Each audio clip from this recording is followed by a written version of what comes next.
I'm Gwen Preston of Resource Maven. We're here at the Metals Investor Forum in Vancouver in January, getting ready for all the conferencing. And I'm joined by Peter Akerley of Erdene Resource Development.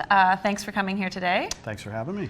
So I think since we last sat down, the big news for Erdene has been an investment from the European Bank for Reconstruction and Development.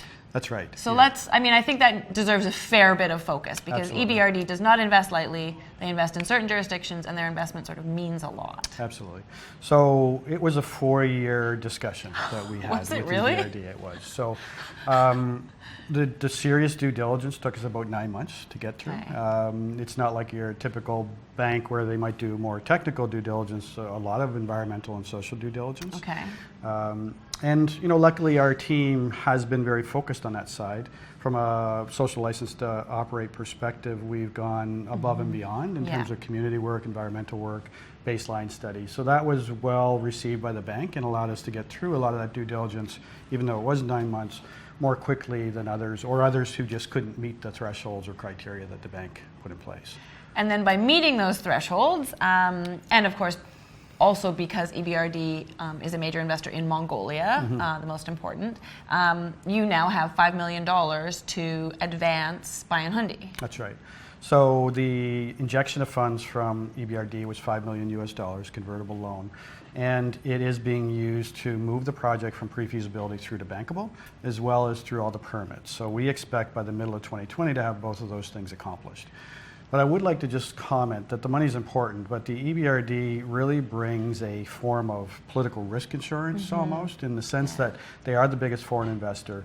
They have a social mandate really to see countries in transition from the former socialist bloc countries move to a market economy.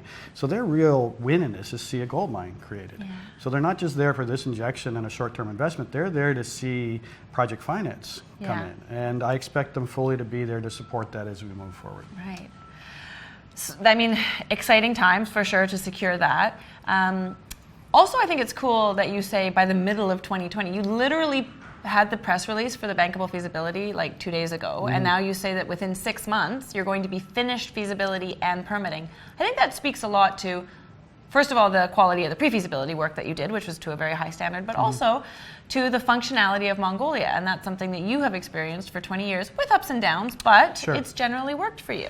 That's right. So on the study side, I think what we've tried to do from the very outset is push beyond the envelope of that specific study. So if it was a PEA, we were doing things to pre-feasibility level. And the same with the pre-feasibility.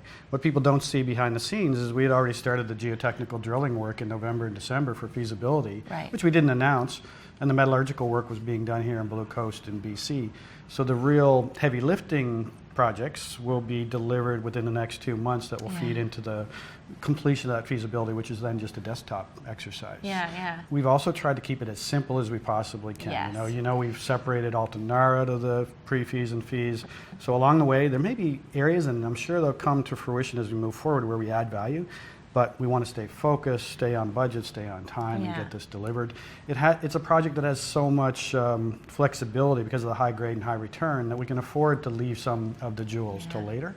From a permitting perspective, Mongolia has a very prescribed permitting process, and it's just meeting that. It's somewhat overly bureaucratic because of the Soviet history, but you know what you need to do, and you deliver that and you get your permits. And we've done that in a methodical fashion to date, and we expect by the middle part of this year we'll have the major permits in place. You still have to go through, as you construct, Department of Labor, Department of Environment, but we feel pretty good about hitting that timeline as well.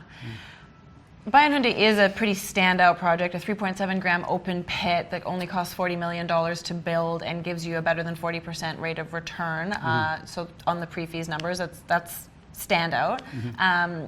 There's also a lot of exploration, and I know we were joking before about how you're having to focus on building a mine right now, which is a good thing because you have a great project upon which to do that. But you have a lot of exploration targets that you, as a geologist, would love to also be following up on. Yeah, it's a real jewelry box of opportunity, and to be handed this opportunity where no exploration has taken place before is so exciting. I know I keep saying that, but it's true. Yeah, we can step outside of our current pit, and we've intersected 4 meters of 40 grams per ton within 100 meters of surface. We just drilled a hole half a kilometer to the south, which hit not high grade, but it showed the continuity that hadn't been drill tested yet for half a kilometer south of the mine. And then as we go further north, we've hit these very high-grade intersections. I think we have 3 intersections of 20 to 70 grams in a new target 3 kilometers to the north, and that's now expanding with surface sampling. And then Altan is 500,000 ounces sitting to the north. So, we really do have a luxury of great opportunities, and we will methodically get through them. We recognize the market wants to see the exploration side, so we're keeping at that. Mm-hmm. But I've already talked to the board about making sure when we do that project financing, we have to have a strong element come in that allows us to keep growing this resource. Yeah.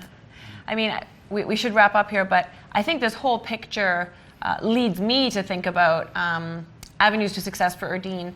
You build by an Hundi and it works. You continue to explore, and that provides good blue sky potential there. Mm-hmm. And then there's a lot of players out there who would be interested in the district scale potential, the operation that you've already outlined, the economics of that operation. And we were also talking before about how that's not just the sort of classic large miners who we think about. There's other parties that are interested in Mongolia who a lot of investors don't really realize are in play. That's right. And that, I talked about earlier those companies, whether it's the Russian side or the Chinese side or just private entities. Mm-hmm.